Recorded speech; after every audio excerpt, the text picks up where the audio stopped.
Hi! కువైట్‌లో డైవరు భోజనం ఇలా ఉంటదండి. అది చికెన్ కబాబ్ అండి. ఈ చికెన్ బిర్యానీ.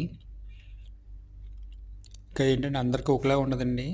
కువైట్‌లోని కొంతమందికి వండుకొని తినవలసొస్తది. కొంతమందికైతే ఆళ్ళే పెడతారు భోజనం.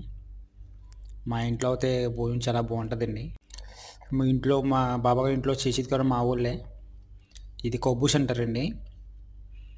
అండ్ ఇంకా బిర్యానీ అయితే చూసారా ఎలా ఉందండి కనపడతాకే. ఒక రకంగా బావుంటది. మన ఇంట్లో వరకే వండేవారు కాబట్టి ఏం పర్లేదు. టేస్ట్‌గా ఉంటదండి.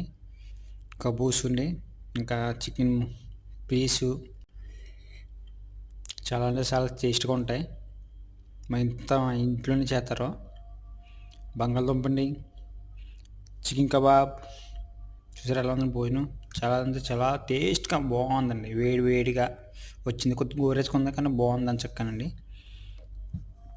చాలా అంటే చాలా బావుంటది. మా బాబాయ్ ఇంట్లో అయితే భోజనానికి ఏ ఇబ్బంది ఏం పడలేదు. చాలా అంటే చాలా బావుంటది భోజనం. చాలా బాగా చూసుకుంటారు. ఏ పూట ఆ పూట ఇస్తారండి భోజనం. బిర్యానీ కూడా టేస్ట్‌గా ఉంటది. మన ఇంటికెళ్ళాక మొత్తం అన్నీ చేత్తాం. కానీ ఏంటంటే కొద్దిగా చప్పుడుగా ఉంటదండి. ఓకే. నచ్చితే వీడియో నచ్చితే లైక్ కొట్టండి, కామెంట్ చేయండి, సబ్స్క్రైబ్ చేయండి. Please support friends.